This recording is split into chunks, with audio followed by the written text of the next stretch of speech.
പ്രിയമുള്ളവരെ, ഇന്ന് ക്രിസ്തീയ വിശ്വാസികൾ തങ്ങൾക്കുള്ള ധനശിഷ്ടത്തിൽ നിന്ന് എപ്രകാരം ദൈവത്തിനും ദൈവത്തിൻ്റെ വേലയ്ക്കുമായി കൊടുക്കണം എന്നുള്ള വചനത്തിൻ്റെ പഠിപ്പിക്കലിനെ സംബന്ധിച്ചാണ് ചില കാര്യങ്ങൾ പറയുവാൻ ആഗ്രഹിക്കുന്നത്.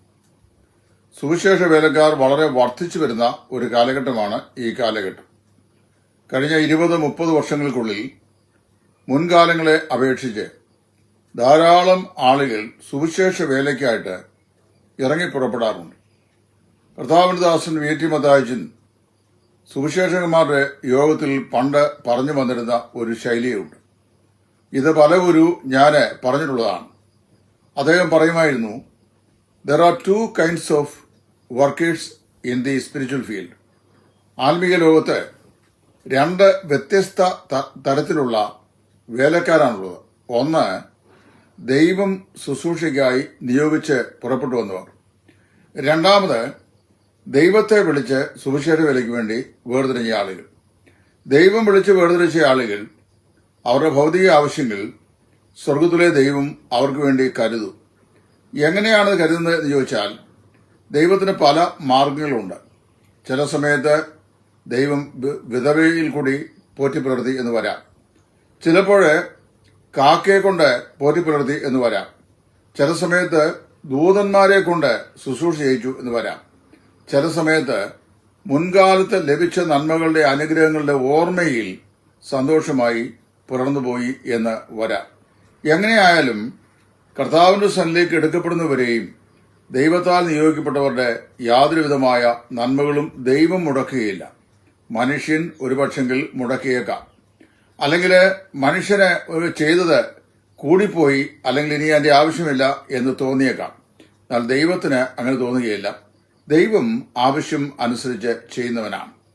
എന്നാൽ രണ്ടാമത്തെ കൂട്ടർ ദൈവത്തെ വിളിച്ചു പറഞ്ഞവരാണ്. ഞാനും കൂടെ ഇറങ്ങുകയാണ്, ഈ തൊഴിലിന് എന്നെ സഹായിക്കണേ എന്ന് പ്രാർത്ഥിച്ചുകൊണ്ട് ഇറങ്ങിയ ആളുകൾ. ഇങ്ങനെ 2 കൂട്ടം ആളുകളെ കുറിച്ച് അദ്ദേഹം പറയുമായിരുന്നു.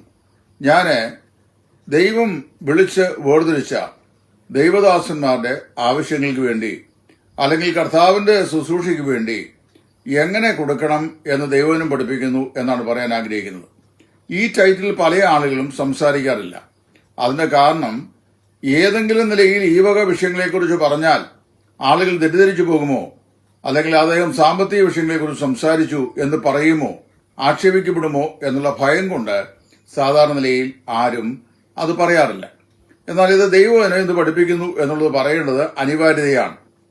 ചില ആളുകൾ, ബഹുമാനായ E.P. വർഗീസ് അവர்கள் അദ്ദേഹത്തിന്റെ പൂർവ്വകാല സ്മരണയിൽ പറഞ്ഞിട്ടുള്ളതുപോലെ അദ്ദേഹം ഇപ്രകാരം പറഞ്ഞു, ചില ആളുകൾ പറയുന്നത് ദൈവം വിളിച്ചവരെ ദൈവം നടത്തിക്കൊള്ളും. അത് 100% ശരിയാണ്. പക്ഷെ അവിടെ വിശ്വാസികളുടെ പ്രാഥമികമായിരിക്കുന്ന ഉത്തരവാദിത്വവും കടപ്പാടും ഉണ്ടെന്നുള്ളത് അവർ പലപ്പോഴും വിസ്മരിച്ചു കളയുന്നു. നമ്മുടെയൊക്കെ മധ്യത്തിൽ കർത്താവിന് വേണ്ടി വളരെയധികം സമൃദ്ധിയായി ഷെയർ ചെയ്യുന്ന, കൈത്താങ്ങ് നൽകുന്ന ധാരാളം വിശ്വാസിനികൾ ഉണ്ട്. അവരെ ഓർത്ത് ദൈവത്തിന് സ്തോത്രം ചെയ്യാം. ബഹുമാനായ E.P. വർഗീസ് സാർ പറഞ്ഞപ്പോൾ ഇപ്രകാരം പറഞ്ഞിട്ടുണ്ട്, ഒരു ശൂരകന് പോലും അവന്റെ ജോലിക്ക് കൃത്യമായ കൂലിയുണ്ട്.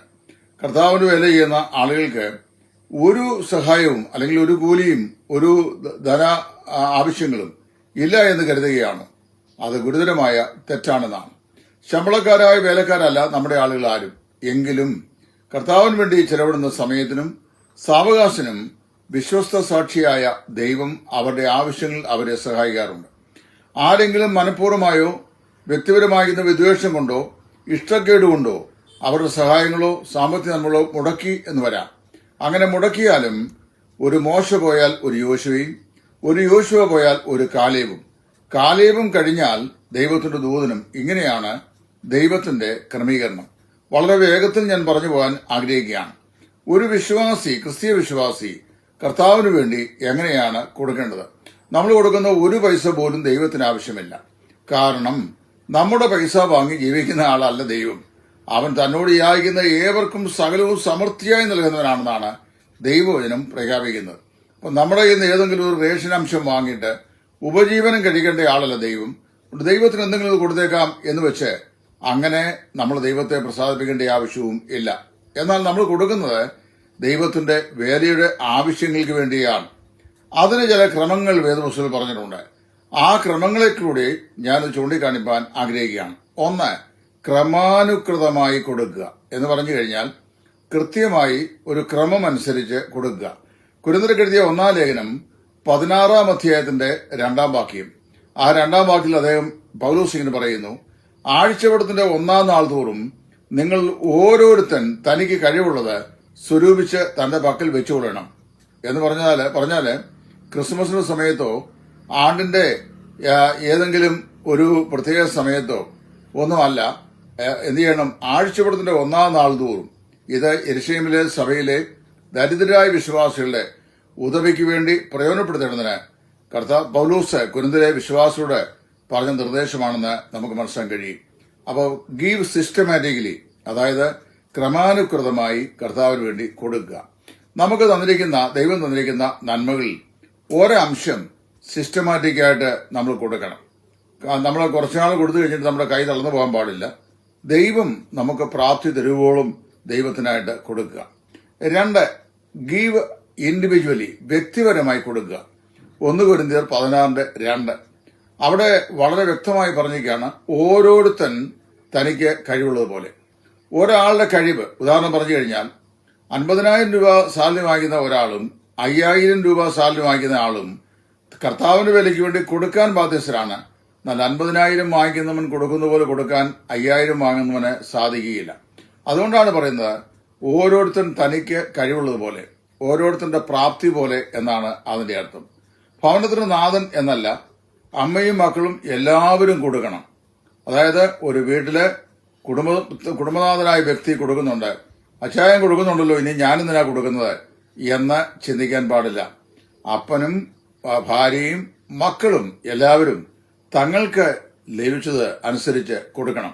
ധനവാന്മാരും ദരിദ്രരും എല്ലാവരും കൊടുക്കണം. ദാനത്തിന്റെ വലിപ്പത്തിൽ മാത്രമേ വ്യത്യാസമുള്ളൂ. ഒരുവൻ ധനവാനായിരുന്നാൽ അവൻ കൊടുക്കണം, ദരിദ്രനാണെങ്കിലും അവൻ എന്ത് ചെയ്യണം? അവൻ കൊടുക്കണം. അപ്പം ആ ദൈവവചനത്തെക്കുറിച്ച് പറയുമ്പോൾ, ദൈവവചനം ഈ കൊടുക്കുന്നതിനെ കുറിച്ച് പറയുമ്പോൾ നമുക്ക് ലഭിച്ചതിൽ നിന്ന് ഓരോരുത്തരുടെ പ്രാപ്തി അനുസരിച്ച് കൊടുക്കണം എന്നാണ് പറയുന്നത്. അങ്ങനെ കൊടുക്കാത്ത ധാരാളം ആളുകളുണ്ട്. അവരെ ദൈവത്തെ അപഹരിക്കുന്നവർ എന്നാണ് മലാക്കി പ്രവാചക പുസ്തകം 3-ാം അധ്യായത്തിൽ പറയപ്പെടുന്നത്. തങ്ങളുടെ ആട്ടിൻകൂട്ടത്തിൽ മേധസ്സുള്ള ഒരാണാട്ടിൻകുട്ടി ഉണ്ടായിരിക്കെ തള്ളയായ ഒരാടിനെ യഹോവയ്ക്ക് അർപ്പിക്കുന്ന മനുഷ്യൻ ശപിക്കപ്പെട്ടവൻ എന്ന് പറയുന്നു. മലാക്കി വീണ്ടും ഇസ്രായേലിനെ ആഹ്വാനം ചെയ്യുകയാണ്, നിങ്ങൾ ഇതിനാൽ എന്നെ പരീക്ഷിപ്പീൻ. നിങ്ങൾ ദൈവത്തിന് വേണ്ടി കൊടുത്താൽ, അതായത് നിങ്ങൾ എന്നെ തോൽപ്പിക്കുന്നുണ്ട് ഏതെല്ലാം കാര്യങ്ങളെന്ന് അവർ ചോദിക്കുന്നു. നിങ്ങൾ ഏത് കാര്യങ്ങളാണ് ഞങ്ങൾ നിന്നെ തോൽപ്പിച്ചത്? ദശാംശത്തിലും വഴിപാടും തന്നെ. ദൈവത്തിന് ദശാംശം കൊടുക്കുക, ദൈവത്തിന് വഴിപാടർപ്പിക്കുക. ഈ 2 കാര്യങ്ങൾ ഇസ്രായേലിന്റെ ദൈവത്തെ അപഹരിച്ചു. എന്നിട്ട് പ്രവാചകൻ പറയുകയാണ്, നിങ്ങൾ കൃത്യമായി ഇതൊന്ന് കൊടുത്തേ ദൈവത്തിന്, ഞാൻ ആകാശത്തിന്റെ കിളിവാതിൽ തുറന്ന് സ്ഥലം പോരാതെ വരുവോളും നിങ്ങളുടെ മേൽ അനുഗ്രഹം വർഷിപ്പിക്കുകയില്ലയോ എന്ന് സൈന്യങ്ങളുടെ ദൈവമായ യഹോവ അരുളിച്ചെയ്യുന്നു. നമുക്ക് ലഭിച്ചിട്ടുള്ള നന്മകൾ ഓരോ ഓഹരി അർഹതയുള്ള മറ്റ് ആളുകൾക്ക്, പ്രത്യേകിച്ച് കർത്താവിന്റെ വേലക്കാർക്ക്, ധാരാളം പണമുള്ള അല്ലെങ്കിൽ പണം കിട്ടാൻ അവസരമുള്ള ആളുകൾക്ക് സമൃദ്ധിയായി കൊടുത്തിട്ട് സായുജ്യമടയുന്ന ചുരുക്കം ചില വിശ്വാസമുണ്ട്. അപ്പൊ ഇന്ന ആൾക്ക് കൊടുത്താൽ നിശ്ചയമായും അത് കൊടുത്തുപോലെ ഇരിക്കും എന്ന് ചിന്തിക്കുന്ന ആളുകൾ, അതിനൊന്നും പ്രതിഫലം ലഭിക്കുകയില്ല. കൊടുക്കേണ്ടത് അതിന് അർഹതയുള്ള ആളുകൾക്കാണ്. അപ്പോൾ ക്രമാനുഗതമായി, അതായത് സിസ്റ്റമാറ്റിക്കായി കൊടുക്കുക. 2, ഗീവ് ഇൻഡിവിജ്വലി, ഓരോരുത്തൻ തന്റെ കഴിവ് പോലെ കൊടുക്കുക. 3, ഓരോരുത്തരുടെ പ്രാപ്തിക്കൊത്തവണ്ണം. 1 കൊരിന്ത്യർ 16:2 കർത്താവ് പ്രാപ്തിപ്പെടുത്തുന്ന പോലെ എന്നാണ് പറയുന്നത്. ഓരോരുത്തരുടെയും പ്രാപ്തി വ്യത്യസ്തമായിരിക്കും. പ്രാപ്തിപ്പെടുത്തുന്ന പോലെ കൊടുക്കുക. അപ്പോൾ അതിന് നമ്മൾ മനസ്സിലാക്കേണ്ടത്, ഒരാളുടെ ജീവിതത്തിന്റെ ധനശിഷ്ടം പണമായി കൊടുക്കാൻ കഴിഞ്ഞില്ലെങ്കിൽ തങ്ങൾക്കുള്ള ഭക്ഷ്യവസ്തുക്കൾ കൊടുക്കാനായിട്ട് സാധിക്കും. പെന്തക്കോസ്ത് സഭാകുടികളിലെ ചില വിശ്വാസികൾ അവരുടെ പാസ്റ്റേഴ്സിന് അവരുടെ വീട്ടിൽ വാങ്ങുന്ന അരിയുടെ വീതാംശം വരെ കൊടുക്കാറുണ്ട്. കോഴി മുട്ടയിട്ട് അതിന്റെ വീതം കൊടുക്കും. നിലത്ത് കൃഷി ചെയ്താൽ അതിന്റെ വകകളുടെ അംശം കൊടുക്കും. പശുവിനെ കറന്നാൽ പാലിന്റെ അംശം കൊടുക്കും. അതുപോലെ തന്നെ തങ്ങൾക്കുള്ള ധനശിഷ്ടത്തിൽ നിന്നും വേർതിച്ചു കൊടുക്കും. നല്ല മാതൃകയാണ്. കർത്താവിന്റെ വേല ചെയ്യുന്നവർ അവർ വാസ്തവത്തിൽ പ്രാണവായു കൊണ്ട് ജീവിക്കാൻ സാധിക്കുകയില്ല. അവർക്ക് ഭാര്യയുണ്ട്, മക്കളുണ്ട്, ഒരു പക്ഷെങ്കിൽ മാതാപിതാക്കളുണ്ടെങ്കിൽ അവരുടെ പരിചരണമുണ്ട്, മറ്റ് സോഷ്യൽ റെസ്പോൺസിബിലിറ്റീസ് ആൻഡ് ഒബ്ലിഗേഷൻസ് ഉണ്ട്, അവരുടെ മെഡിക്കേഷൻ ഉണ്ട്, കുഞ്ഞുങ്ങളുടെ വിദ്യാഭ്യാസ ആവശ്യങ്ങളുണ്ട്. ഇതെല്ലാം നടക്കേണ്ടത് ദൈവ മക്കളുടെ ഇടയിൽ ശുശ്രൂഷ ചെയ്യുന്ന വിശ്വാസികളുടെ സ്വമേധ ദാനങ്ങളാലാണ്. അങ്ങനെയാണ് ദൈവം അത്ഭുതമായി നടന്നത്. ഞാൻ 42 വർഷം കഴിഞ്ഞു കർത്താവിന്റെ വേലയിൽ ഫീൽഡിലായിട്ട്. ദൈവം അങ്ങനെയാണ് നടത്തിയിട്ടുള്ളത്. അതായത് ഏതെങ്കിലുമൊക്കെ മാർഗങ്ങളിൽ കൂടി ദൈവം അത്ഭുതമായി നടത്തുന്നു. ഒരു വാതിൽ അടഞ്ഞു പോയാൽ ആ വാതിലിനെ കുറിച്ച് നിരാശപ്പെടുകയോ സങ്കടപ്പെടുകയോ ചെയ്തിട്ടില്ല. ദൈവം തനിക്ക് വേറൊരു വഴി ഉണ്ട്, ആ വഴി തുറക്കും എന്ന് പൂർണ്ണമായി വിശ്വസിക്കുന്നു. ദൈവം സദാകാലത്തും കാക്കയെ കൊണ്ട് പോറ്റുന്ന പരിപാടിയില്ല. സദാകാലത്തും വിധവയെ കൊണ്ട് പരിപാലിക്കുന്ന പരിപാടി ദൈവത്തിലില്ല. സദാകാലത്തും ദൂതനെ കൊണ്ട് കനൽമേൽ ചുട്ട അടയും വെള്ളവും കൊടുപ്പിക്കുന്ന പരിപാടി ദൈവത്തിനില്ല. ദൈവത്തിന് വ്യത്യസ്ത വഴികളാണ്. എന്നാൽ ആ വഴികൾ വ്യത്യസ്തമാകുന്ന പോലെ തന്നെ നമ്മളെക്കുറിച്ചുള്ള ദൈവത്തിന്റെ വിചാരവും വ്യത്യസ്തമാണ്. ആകാശം ഭൂമിക്ക് മീതെ ഉന്നതമാകുന്ന പോലെ നിങ്ങളുടെ വിചാരങ്ങൾ എന്റെ വിചാരങ്ങളിൽ നിന്നും നിങ്ങളുടെ വഴികൾ എന്റെ വഴികളിൽ നിന്നും അകന്നിരിക്കുന്നു എന്ന് കർത്താവ് പറഞ്ഞിട്ടുണ്ട്.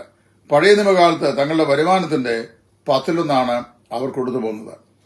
ഈ സിസ്റ്റം കരിസ്മാറ്റിക് സഭകളിലുണ്ട്, അതായത് ദശാംശം. അതുകൊണ്ട് തന്നെ വിശ്വാസികളുടെ ദശാംശത്തിന്മേൽ കണ്ണുവയ്ക്കുന്ന ധാരാളം ശുശ്രൂഷകന്മാരുണ്ട്. ഈ ദശാംശം ദൈവത്തിന്റെ ആലയത്തിന്റെ ആവശ്യങ്ങൾക്ക് വേണ്ടി ചെലവഴിക്കാൻ വേണ്ടിയാണ് അത് കൊണ്ടുവന്നത്. ദാതാവിന് അതിന്മേൽ യാതൊരു അവകാശമില്ല.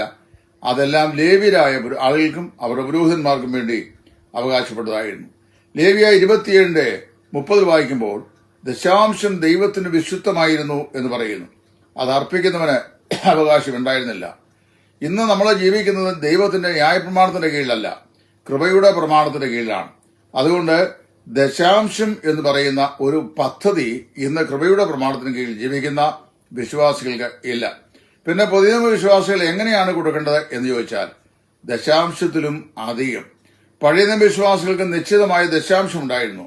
അതായത് the maximum what they deport was tithe. അവർക്ക് മാക്സിമം കൊടുക്കേണ്ടത് ദശാംശമായിരുന്നു. പുതിയ നിയമ വിശ്വാസികൾ അങ്ങനെയല്ല, ദശാംശത്തിലും അധികം. ഞാൻ ഇങ്ങനെ പറയാറുണ്ട്, കൃപയുടെ പ്രമാണത്തിന്റെ കീഴിൽ ജീവിക്കുന്ന ഞാനും നിങ്ങളും ദശാംശം എന്നുള്ളത് പുതിയ നിയമത്തിലെ ഒരു കൽപ്പനയല്ലെങ്കിലും പഴയ നിയമത്തിൽ അതിന്റെ വ്യവസ്ഥയുണ്ടല്ലോ. എന്നാൽ അതിനും മീതെയാണ് നമ്മൾ കർത്താവിന് വേണ്ടി കൊടുക്കേണ്ടത് എന്ന് പ്രത്യേകം മനസ്സിലാക്കുക. ഞാൻ പല ദൈവദാസന്മാരുടെയും ജീവചരിത്രം പഠിച്ചിട്ടുണ്ട്, വായിച്ചിട്ടുണ്ട്. ക്രൈസ്തവ ലോകത്ത് ജീവിച്ചിരുന്ന എന്റെ കാലഘട്ടത്തിലെ പല മാതൃകയുള്ള ദൈവദാസന്മാരുടെയും ചരിത്രങ്ങൾ, ജീവിതത്തിന്റെ അവരുടെ മാതൃകകൾ ഞാൻ വായിക്കുകയും പഠിക്കുകയും അനുഭവിക്കുകയും മനസ്സിലാക്കുകയും ചെയ്തിട്ടുണ്ട്. കർത്താവ് ദാനം ചെയ്യുന്നവർക്ക് കർത്താവ് സമൃദ്ധിയായി നൽകും എന്ന് ദൈവത്തിന്റെ വചനം പറയുന്നു. 2 വ്യക്തികളെ എനിക്ക് ചൂണ്ടിക്കാണിക്കാനുണ്ട്. ഒന്ന് ഈ തലമുറയാ. ഇതിനു മുമ്പുണ്ടായിരുന്ന ആളുകൾ പലരും ഉണ്ട്. അവരെ എല്ലാവരെയും ഇവിടെ പരാമർശിക്കാൻ സാധിക്കുകയില്ല. ഇന്ന് നിത്യത്തിൽ വിശ്രമിക്കുന്ന VT മത്തായിച്ചായൻ, അദ്ദേഹം കോട്ടയത്താണല്ലോ താമസിച്ചു വന്നത്, പറവൂരുകാരനായിരുന്നു. ഇന്നത്തെ കാലത്ത് സുവിശേഷന്മാർ കിട്ടുന്ന പോലുള്ള വലിയ സാമ്പത്തിക സഹായങ്ങൾ ഒന്നും ലഭ്യമായിരുന്ന കാലഘട്ടമല്ല. എന്നാൽ അന്നും അദ്ദേഹം കിട്ടുന്നതിന്റെ ഒരു പങ്ക് സഹപ്രവർത്തകരായ നീഡി സുവിശേഷന്മാർക്ക് അദ്ദേഹം മണി ഓർഡറായി അയച്ചു കൊടുക്കുമായിരുന്നു. 1-2 പ്രാവശ്യം എനിക്കും തന്നിട്ടുണ്ട്. ഞാനത് നന്ദിയോടെ ഓർക്കുന്നു. മറ്റൊന്നാണ് തിരുവട്ടാർ R. കൃഷ്ണൻകുട്ടി. അദ്ദേഹം തന്റെ കയ്യിൽ കിട്ടുന്ന ദശാംശമോ 20-30% അല്ല, ചില സമയത്ത് കിട്ടുന്ന മുഴുവൻ കൊടുക്കുന്ന മനുഷ്യനായിരുന്നു. അങ്ങനെയാണ് ഞാൻ അദ്ദേഹത്തെ കണ്ടിട്ടുള്ളത്. അത് നമുക്കൊരു മാതൃകയാണ്. ദൈവം എന്തെങ്കിലും ആരെങ്കിലും മുഖാന്തരം തന്നാൽ അതിന്റെ ഒരംശം അതിന് ഗുണഭോക്താക്കളായി ആവശ്യമുള്ള ആളുകൾക്ക് കൊടുക്കാനായിട്ട് എന്നെ പഠിപ്പിച്ചത് ഞാൻ മുൻപേ പേര് പറഞ്ഞ 2 ദൈവദാസന്മാരാണ്. അവര് തങ്ങൾക്കുള്ള ആ പരിമിതിയിൽ നിന്ന് സമർത്ഥമായി കൊടുക്കുന്നവരായിരുന്നു. ഇനി 4ാമത്തെ വിഷയം, നമ്മൾ ക്രമാനുഗതമായി കൊടുക്കണം. അതുപോലെ തന്നെ കഴിവിന് തുണം കൊടുക്കണം, കഴിവോടുകൂടെ പ്രാപ്തിക്കൊത്തവണ്ണം കൊടുക്കണം. പിന്നെ പറയുന്നത് സന്തോഷത്തോട് കൊടുക്കണം. 2 കൊരിന്ത്യർ 9:7. സന്തോഷത്തോട് കൊടുക്കുന്നവനെ ദൈവം സ്നേഹിക്കുന്നു. ഇതാ സ്തോത്ര കാഴ്ച പാത്രം വന്നു, ഞാനിന്ന് ഇട്ടതാണ്, രണ്ടാമത് വീണ്ടും ഒരു സ്തോത്രാഴ്ചയും കൂടെ വരുന്നു, ഞാനിതിനെ അതിനകത്ത് ഇടുന്നത്, അതിന്റെ ആവശ്യമെന്ത് എന്ന് പകച്ചു നിൽക്കരുത്. നമുക്കുള്ള പ്രാപ്തി അനുസരിച്ച് സന്തോഷത്തോട് കൊടുക്കുക. സന്തോഷത്തോട് കൊടുക്കുന്നവനെ ദൈവം സ്നേഹിക്കുന്നു. കർത്താവിന് വേണ്ടി എന്തെങ്കിലും കൊടുത്തിട്ട് അത് മടക്കി കിട്ടാതിരുന്നവർ ആരുമില്ല. ഇതിനു മുമ്പൊരിക്കൽ ഒരു മെസ്സേജ് ഞാൻ പറഞ്ഞാണ്. ഉൽപ്പത്തി പുസ്തകം 17-ാം അധ്യായം മമ്രയുടെ തോപ്പിൽ അബ്രഹാം സാറായി ഇരിക്കുമ്പോൾ 3 പുരുഷന്മാർ അബ്രഹാമിന്റെ വീട്ടിൽ വന്നു, ആ കൂടാരത്തിൽ വന്നു. അതിൽ ഒരാൾ യഹോവയായിരുന്നു. 2 പേർ സോതോമിന്റെ നാശത്തെക്കുറിച്ച് ലോത്തിനെ അറിയിക്കാൻ വേണ്ടി പുറപ്പെട്ടു വന്ന ദൈവത്തിന്റെ ദൂതന്മാരായിരുന്നു. ആ 2 ദൂതന്മാര് പിന്നീട് സോതോമിലേക്ക് പോയി എന്നും യഹോവയോ അബ്രഹാമിന്റെ കൂടാരത്തിൽ പാർത്തുവെന്നും നമ്മൾ വായിക്കുന്നു. എന്നാൽ ആ 3 വ്യക്തികളെ കണ്ടപ്പോൾ അബ്രഹാം അവിടുത്തെ പലസ്തീനികളുടെ അല്ലെങ്കിൽ പൗരസ്ത്യരുടെ മര്യാദ അനുസരിച്ച് വേഗത്തിൽ അവരെ ആദരിച്ച് വൃക്ഷത്തണലിലിരുത്തി. എന്നിട്ട് വേഗത്തും പാത്രത്തിൽ വെള്ളം കൊണ്ടുവന്ന് അവരുടെ കാലുകളെ കഴുകി. അതിനുശേഷം കൂടാരത്തിനകത്തിയെന്ന് തന്റെ ഭാര്യ സാറായോട് പറഞ്ഞു, വേഗത്തിൽ 3 കഴി മാവെടുത്ത് 3 അപ്പം ഉണ്ടാക്കണം. ദാസന്മാർ പറഞ്ഞു, തൊഴുത്തിലെ കാളക്കുട്ടികൾ മേധസ്സുള്ള ഒന്നിനെ അറുത്ത് വേഗത്തിൽ ആഹാരം ഉണ്ടാക്കണം. എന്തിനാണ്? തന്റെ കൂടാരത്തിൽ വന്ന അതിഥികളെ സൽക്കരിക്കാനായിട്ട്. ദാസന്മാർ വേഗത്തിൽ മാംസം പാചകം ചെയ്തു. സാറ വേഗത്തിൽ അപ്പമുണ്ടാക്കി അവരെ ശുശ്രൂഷ ചെയ്തു. അവർ ഭക്ഷിച്ചു എന്നുള്ള വായിക്കുന്നുണ്ട്. അങ്ങനെ അബ്രഹാം ചെയ്തു. എബ്രാലേഖനം 13-ാം അധ്യായത്തിൽ വരുമ്പോൾ ഈ സഹോദര പ്രീതി നിലനിൽക്കട്ടെ, അതിഥി സൽക്കാരം മറക്കുകയുമരുത്, അതിനാൽ ചിലത് അറിയാതെ ദൈവദൂതന്മാരെ സൽക്കരിച്ചിട്ടുണ്ടല്ലോ എന്ന് പറയുന്നത് ഈ സംഭവത്തിന്റെ ഓർമ്മയാണ്. എന്നാൽ അബ്രഹാം അങ്ങനെ ചെയ്തു. അവന്റെ തലമുറകളെ ദൈവം കൈവിട്ടില്ല. അബ്രഹാമിന്റെ തലമുറകളിൽ യാക്കോബിന്റെ സന്തതികൾ മിസ്രൈമിൽ ചെന്ന് അടിമകളായി പാർത്തു. അവർ അവിടുന്ന് മോശ മുഖാന്തരം പെസയാലും ചോരത്തലിയാലും വിടുവിക്കപ്പെട്ടു. അവർ ചെങ്കടൽ കടന്ന് പാറാൻ മരുഭൂമിയിലേക്ക് പ്രവേശിച്ചു. 40 വർഷക്കാലം മരുഭൂമിയിൽ അവർ ചുറ്റിത്തിരിഞ്ഞു. 40 വർഷത്തെ മരുഭൂമിയുടെ ചൂടേറിയ ജീവിതയാത്രയിൽ നമ്മൾ വായിക്കുന്നത് ഓരോരുത്തരും ഓരോ ഇടങ്ങഴി മന്ന വീതം, ശക്തന്മാർ ഭവനമായ മന്ന വീതം 40 വർഷം ദൈവം അവർക്ക് കൊടുത്തു. ഒരു വീട്ടിലെ 8 അംഗങ്ങളുണ്ടെങ്കിൽ ഓരോരുത്തരും ഓരോ ഇടങ്ങഴി വീതം, അതിൽ കൂടുതൽ പിറക്കരുന്ന് പ്രത്യേകം പറഞ്ഞു, പിറക്കിവരുടെ ചീഞ്ഞു പോവുകയും ചെയ്തു. അങ്ങനെ ഓരോ വീടുകൾക്കും ആവശ്യമായത് ദൈവം കൃത്യമായി 40 നീണ്ട വർഷങ്ങൾ കൊടുത്തു. പുറപ്പുറ വായിക്കുമ്പോൾ ഇങ്ങനെ വായിക്കുന്നുണ്ട്, ഇസ്രായേൽ മക്കൾ വാഗ്ദത്തമായ കനാലിൽ കാലുകുത്തി ദേശത്തെ വിശിഷ്ടമായ ഫലങ്ങൾ അവർ അനുഭവിക്കാൻ തുടങ്ങിയതിന്റെ പിറ്റേ ദിവസം ആകാശത്തുള്ള മന്ന നിന്നുപോയി എന്ന് പറഞ്ഞു കഴിഞ്ഞാൽ വാഗ്ദത്ത ദേശം അവകാശമാക്കി അവിടുത്തെ അനുഗ്രഹങ്ങളുടെ ഭാഗമാക്കാക്കുന്നവരെയും മരുഭൂമിയിലെ സംരക്ഷണം ദൈവം തുറന്നുകൊണ്ടിരുന്നു എന്ന് വായിക്കുന്നു. സന്തോഷത്തോടെ അബ്രഹാം കൊടുത്തപ്പോൾ ഒരാൾക്ക് ഒരിടങ്ങഴി വീതമുള്ള മാവിന്റെ അപ്പമാണ് കൊടുത്തത്. ദൈവം തന്റെ അബ്രഹാമിന്റെ സന്തതി പരമ്പരകൾക്ക് മടക്കി കൊടുത്തു കഴിഞ്ഞപ്പോൾ നമ്മൾ വായിക്കുന്നത് ഓരോരുത്തന് ഓരോ ഇടങ്ങഴി വീതം. സഭാപ്രസംഗി പറയുന്നു, നിന്റെ അപ്പത്തെ ഏറിയ വെള്ളത്തിന്മേൽ എറിഞ്ഞുകൊള്ളുക, ഏറിയ കാലം കഴിഞ്ഞിട്ട് അത് മടങ്ങി വരും. കർത്താവിന് വേണ്ടി എന്തെങ്കിലും ചെലവിട്ട് അയ്യോ എനിക്ക് അങ്ങനെ ചെയ്യേണ്ടി വന്നല്ലോ, അല്ലെങ്കിൽ ഞാൻ കഴിഞ്ഞ കാലങ്ങളിൽ ചെയ്ത് അബദ്ധമായി പോയല്ലോ, എനിക്ക് അതിന്റെ ആവശ്യമില്ലായിരുന്നു, ഒരു വീണ്ടും വിചാരം വേണമായിരുന്നു എന്ന് ചിന്തിക്കുകയോ ഏതെങ്കിലും നിലയിൽ കർത്താവിന് വേണ്ടി നമ്മൾ കൊടുത്തിരുന്നത് മുടക്കുകയോ അല്ലെങ്കിൽ മനഃപൂർവ്വമായി പിൻവലിക്കുകയോ ഒക്കെ ചെയ്താൽ അതിന് ഈ സ്വീകാര്യ കർത്താവിനൊരു നഷ്ടവും വരികയില്ല, ദാതാവിന്റെ പ്രതിഫലത്തിന് കുറവുണ്ടാകുകയുള്ളൂ. അങ്ങനെയാണ് ഫിലിപ്പിയ ലേഖനം 4 അപ്പോസ്തലൻ പറയുന്നത്, നിങ്ങൾ കൊടുത്തയച്ച എപ്പപ്രോദോസിന്റെ കയ്യിൽ കൊടുത്തയച്ച സഹായം ഞാൻ പ്രതിഗ്രഹിച്ച് തൃപ്തനായിരിക്കുന്നു എന്നാ പറയുന്നത്. ഞാൻ എനിക്ക് വേണ്ടുന്ന കാര്യമല്ല ചോദിക്കുന്നത്, നിങ്ങളുടെ കണക്കിലേക്ക് കയറുന്ന പ്രതിഫലം അത്രേ ആഗ്രഹിക്കുന്നത്. അപ്പോൾ സന്തോഷത്തോടെ കൊടുക്കുക, സന്മനസ്സോടെ കൊടുക്കുന്നവരെ ദൈവം സ്നേഹിക്കുന്നു. അടുത്ത 5, ക്രിസ്തു നൽകിയതുപോലെ നൽകുക. ക്രിസ്തു തനിക്കുള്ള സകലതും നൽകി തന്റെ ജീവനെ പോലും മനുഷ്യവർഗത്തിന് വേണ്ടി താന് സംഭാവനയായി നൽകി. നമ്മുടെ കർത്താവായ യേശു തന്റെ ദേഹവും ദേഹിയും നമുക്കായി ഏൽപ്പിച്ചു തന്നു. ക്രിസ്തു നൽകിയതുപോലെ നമ്മളും കൊടുക്കുക. 6ാമതായി പറയുന്നത് ഔദാര്യമായി കൊടുക്കുക എന്നാണ്. 2 കൊരിന്ത്യർ 8-ാം അധ്യായത്തിന്റെ 2-ാം വാക്യം. മക്കദോന്യ സഭയിലെ വിശ്വാസികൾ ആത്മീയമായി സമ്പന്നരും ഭൗതികമായി ദരിദ്രരുമായിരുന്നു. എങ്കിലും അവർ തങ്ങളുടെ ദാരിദ്ര്യത്തിൽ നിന്നും കർത്താവിന് വേണ്ടി നൽകി. വിധവ അവളുടെ ആകെ സമ്പാദ്യമായ 2 ചെല്ലിക്കാശാണ് ദേവാലയത്തിലെ ഭണ്ഡാരത്തിൽ ഇട്ടത്. നാം എത്ര നൽകി എന്നതിനെ അടിസ്ഥാനമാക്കിയല്ല, ബാക്കി എത്രമാത്രം നമ്മുടെ കയ്യിലുണ്ട് എന്നതിന്റെ അടിസ്ഥാനത്തിലാണ് ദൈവം ദാനത്തെ കണക്കിടുന്നത്. ദാനത്തിന്റെ വലിപ്പത്തെക്കാൾ ഹൃദയത്തിന്റെ മനോഭാവത്തെ ദൈവം മാനിക്കുന്നു. ആകയാൽ ഹൃദയത്തിലെ സന്തോഷത്തോടെ നമ്മുടെ രക്ഷിതാവിന് നൽകുവാൻ ദൈവം നമുക്ക് ആവശ്യമായ പ്രകാശം നൽകട്ടെ എന്ന് പ്രാർത്ഥിക്കുന്നു. ദൈവത്തിന്റെ വചനം ഇങ്ങനെയാണ് പഠിപ്പിക്കുന്നത്. അത് ഞാൻ അങ്ങനെ തന്നെ പറഞ്ഞു എന്ന് മാത്രമേ ഉള്ളൂ. അപ്പോ ആരെങ്കിലും എനിക്ക് ഈ പണം വേണം അതുകൊണ്ട് ഞാൻ ഇങ്ങനെ ഒരു ക്ലാസ് എടുക്കുന്നു എന്ന് ചിന്തിച്ചാൽ തെറ്റ്. ഇത് ദൈവവചനം എങ്ങനെയാണ് ക്രിസ്തീയ ഗിവിങ്ങിനെ കുറിച്ച്, ക്രിസ്ത്യൻ ഗിവിങ്ങിനെ കുറിച്ച്, ക്രിസ്തീയമായ ദാനങ്ങളെക്കുറിച്ച് പഠിപ്പിക്കുന്നത്. അപ്പോൾ 6 കാര്യങ്ങൾ ഞാനിവിടെ പറഞ്ഞു. അതായത് ക്രമീകൃതമായി കൊടുക്കുക, 2 കഴിവ് പോലെ കൊടുക്കുക, 3 പ്രാപ്തി പോലെ കൊടുക്കുക, 4 സന്തോഷം കൊടുക്കുക, 5 കർത്താവായ യേശു ക്രിസ്തു കാണിച്ചെന്ന മാതൃക പോലെ കൊടുക്കുക, 6 എല്ലാവർക്കും ഔദാര്യമായി കൊടുക്കുന്ന ദൈവത്തിന് ഔദാര്യമായി കൊടുക്കുക. ഇനി ദാനത്തിലുള്ള പ്രതിഫലവും വേദപുസ്തകം പറഞ്ഞിട്ടുണ്ട്. ഫിലിപ്പിയ ലേഖനം 4:18. അല്പസമയം മുമ്പ് ഞാനത് ഉദ്ധരിച്ചു. നിങ്ങൾ അയച്ചെന്നത് സൗരഭ്യവാസനയായി ദൈവത്തിന്റെ പ്രസാദവും അതുപോലെ സുഗ്രാഹ്യമായ യാഗമായി ഞാൻ പ്രതിഗ്രഹിച്ച് തൃപ്തനായിരുന്നു. നമ്മുടെ ദാനം എത്ര ചെറുതാണെന്ന് വരെങ്കിലും സ്വർഗസ്ഥനായ പിതാവിന്റെ ഹൃദയത്തെ അത് സന്തോഷിപ്പിക്കുന്നു. കൊടുക്കുന്നവൻ അനുഗ്രഹിക്കപ്പെടുന്നു, പിടിച്ചുപറിക്കുന്നവൻ അനുഗ്രഹിക്കപ്പെടുന്നതല്ല. ഇന്ന് ക്രൈസ്തവ ലോകത്ത് ധാരാളം പിടിച്ചുപറിക്കാറുണ്ട്.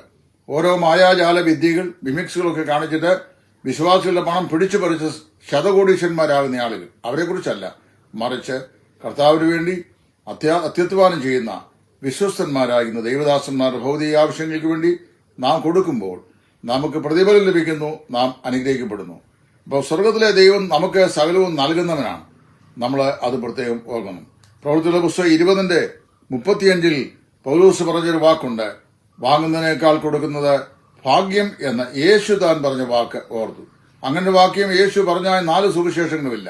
എന്നാൽ പൗലോസിൽ കൂടി കർത്താവ് ആ വാക്യം വെളിപ്പെടുത്തി കൊടുത്തു എന്ന് പ്രവൃത്തി 20:39 വായിക്കുന്നു. മത്തായി 6:20 സ്വർഗത്തിൽ നിക്ഷേപം സൂക്ഷിച്ചുകൊള്ളുവാൻ കർത്താവ് പ്രത്യേകം കൽപ്പിച്ചിട്ടുണ്ട്. പുഴുവും തുരുമ്പും കിടക്കുന്നതായും കള്ളന്മാർ തുടർന്ന് മോഷ്ടിക്കുന്നതുമായ ഈ ലോകത്തിലല്ല, സ്വർഗത്തിൽ തന്നെ നിങ്ങളുടെ നിക്ഷേപം സ്വരൂപിച്ചുകൊള്ളുകയും. കർത്താവിന് വേണ്ടി ഏതെങ്കിലും നിലയിൽ നമ്മൾ ചെലവിടുന്ന ഏത് നയപൈസയ്ക്ക് പോലും സ്വർഗത്തിലെ ദൈവം പ്രതിഫലം നൽകും. നമ്മുടെ ജീവിതത്തിന്റെ കഷ്ടതയും സങ്കടവും ദൈവാത്മാവ് ബോധ്യപ്പെടുത്തി നമുക്ക് തന്നിട്ടുള്ള ദൈവദാസന്മാരെ, വിശ്വാസികളെ, സഹോദരന്മാരെ, സഹോദരിമാരെ ദൈവം അനുഗ്രഹിക്കും. മലാക്കി 3:10 ഞാൻ നിങ്ങൾക്ക് ആകാശത്തിന്റെ കിളിവാതിലെ തുറന്ന് സ്ഥലം പോരാതെ വരുവോളം നിങ്ങളുടെ മേൽ അനുഗ്രഹം പകരുകയില്ലയോ ഇത് എന്ന് ദൈവത്തിന്റെ പരിശുദ്ധാത്മാവ് ചോദിക്കുകയാണ്. ഞാൻ വിശ്വസ്തപൂർവ്വം ദൈവത്തിന് ദശാംശം കൊടുത്തിട്ടുണ്ടെന്ന് പറയാൻ നമ്മൾ എത്ര പേർക്ക് സാധിക്കും? എന്റെ സാലറിയിൽ, എന്റെ പെൻഷനിൽ, എന്റെ ബാങ്ക് നിക്ഷേപത്തിൽ എനിക്ക് ദൈവം തരുന്നതിൽ ഞാൻ കൃത്യമായി 10 അതിലധികമോ അംശം കർത്താവിന് വേണ്ടി, അവിടുത്തെ വേലയ്ക്ക് വേണ്ടി കൊടുക്കുന്നവനാണെന്ന് പറയാൻ നമുക്ക് വിശ്വസ്തമായി സാധിക്കുമോ? അടുത്തത്, ആർക്കാണ് നാം കൊടുക്കേണ്ടത്? ദരിദ്രർക്കും അനാഥർക്കും കൊടുക്കുക, വിധവകൾക്കും നിർധനർക്കും കൊടുക്കുക. യാക്കോബ് 1:27, മത്തായി 5:42. സഭയുടെയും ആരാധനയുടെയും ആവശ്യങ്ങൾക്കായി കൊടുക്കുക. സുവിശേഷത്തിന്റെ വ്യാപനത്തിനു വേണ്ടി നമ്മൾ അത്യധ്വാനം ചെയ്യുന്ന ദൈവദാസന്മാരുടെ ഭൗതിക ആവശ്യങ്ങളിൽ സഹായം ചെയ്യുക. കർത്താവിന്റെ വേല ചെയ്യുന്ന, വിശ്വസ്തമായി വേല ചെയ്യുന്ന ദൈവദാസന്മാർ അവർ ഏതെങ്കിലും നിലയിലുള്ള സെക്യുലർ ജോലി ചെയ്യാൻ പോയിരുന്നെങ്കിൽ അവരുടെ കുടുംബസന്താനത്തിന് ആവശ്യമായ സാമ്പത്തിക നന്മകൾ അവർക്ക് നേടാൻ സാധിക്കുമായിരുന്നു. എന്നാൽ ലൗകികമായ അത്തരം എൻഗേജ്മെന്റ് വേണ്ട, ദൈവം വിളിച്ച ശുശ്രൂഷയാകട്ടെ എന്ന് കണ്ട് കർത്താവിന് വേണ്ടി ജീവിതം ചിലവിടുന്ന, സമർപ്പിച്ചിട്ടുള്ള വിശ്വസ്തരായ, കർത്താവിന്റെ വേലയിൽ ധ്വാനിക്കുന്ന, സുവിശേഷത്തിന്റെ വേലയിൽ മുതിരുന്ന ദൈവദാസന്മാരുടെ ആവശ്യങ്ങളിൽ മനസ്സലിവ് കാണിക്കുക, മുൻപതികൾ ഉപേക്ഷിക്കുക. അവനെന്തിനാ ആവശ്യം? ഈ അടുത്ത കാലത്ത് ഞാൻ ഒരു സ്ഥലത്ത് വടക്കേണ്ടി ചെന്നു. അവിടെ ചെന്നപ്പോൾ ഒരു വ്യക്തി അവിടുത്തെ ഏതോ പ്രവർത്തനത്തിന് ആരോടോ അവിടെ സഹായത്തിന് മറ്റോ ചോദിച്ചാൽ വെള്ളിയിൽ ഒരു സ്ഥലത്ത്. അപ്പം ആരൊക്കെയാണ് വരുന്നത് ഇവിടെ ശുശ്രൂഷ ചോദിച്ചപ്പോൾ എന്റെ പേരും പറഞ്ഞു. അപ്പൊ പറഞ്ഞറിയാവോ, അദ്ദേഹത്തിന്റെ 2 പെൺമക്കളും ഗൾഫിലാണ്. ശരി, എന്റെ 2 പെൺമക്കളും ഗൾഫിലാണ്. ഇളയ മോള് ഒരു പ്രൈവറ്റ് ആശുപത്രി ജോലി ചെയ്യുന്നു, മൂത്ത മോള് ജോലി ചെയ്യുന്നില്ല. എന്റെ മക്കൾ ജോലി ചെയ്യുന്നില്ലയോ എന്നതിന്റെ അടിസ്ഥാനത്തിലല്ല, ഞാൻ കർത്താവിന് വേണ്ടി അധ്വാനിക്കുന്നുവോ, എന്റെ ഭൗതിക ആവശ്യങ്ങളിൽ ഒരു പങ്കാളിത്തം നിങ്ങൾക്കുണ്ടാകണമോ എന്നുള്ളതാണ് കർത്താവിന് വേണ്ടി കൊടുക്കുന്നതിനുള്ള മാർഗനിർദ്ദേശമായിട്ടിരിക്കുന്നത്. ഇനി 2, എനിക്കോ വേറൊരു ദൈവദാസനോ ആ വേലയുടെ ആവശ്യങ്ങൾക്ക് വേണ്ടി നിങ്ങൾ പ്രോത്സാഹനം എന്ന നിലയിൽ ഒരു കൈത്താങ്ങൽ നൽകിയാൽ അത് വാസ്തവത്തിൽ ഞങ്ങളുടെ ഭൗതിക ആവശ്യങ്ങൾ നടക്കുകയും ചെയ്യും. നിങ്ങളുടെ സ്വർഗീയ അക്കൗണ്ടിൽ അതിനുള്ള പ്രതിഫലം കുമിഞ്ഞു കൊടുക്കുകയും ചെയ്യും. അങ്ങനെയാണ് ദൈവം പറയുന്നത്.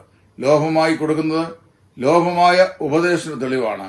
എന്നാൽ സമൃദ്ധിയായി കൊടുക്കുന്നവനെ സമൃദ്ധിയായി ദൈവം അനുഗ്രഹിക്കും എന്നും കൂടെ പറഞ്ഞിട്ടുണ്ട്.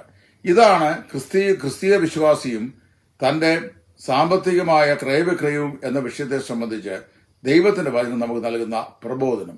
നമ്മൾ എല്ലാവരും സുവിശേഷകന്മാരും എൽഡേഴ്സും വിശ്വാസികളും ദൈവം തങ്ങളെ ഭരമേൽപ്പിച്ചുള്ള ഭൗതിക നന്മകളുടെ ഒരംശം കർത്താവിന്റെ രാജ്യത്തിന്റെ വിസ്തൃതിക്കായി, സുവിശേഷത്തിന്റെ അഭിവൃദ്ധിക്കായി യാതൊരു മുൻവിധിയും കൂടാതെ, ഒരുപക്ഷെ നമുക്കൊരാളോട് ഇഷ്ടക്കേടോ അല്ലെങ്കിൽ നമ്മുടെ പ്രതീക്ഷയ്ക്ക് ഒത്ത നിലയിൽ അദ്ദേഹം വരുന്നില്ലെന്നുള്ള കണക്കൂട്ടിലോ കൊണ്ടാവാം. അദ്ദേഹം കർത്താവിന് വിലക്കാരനാണ്.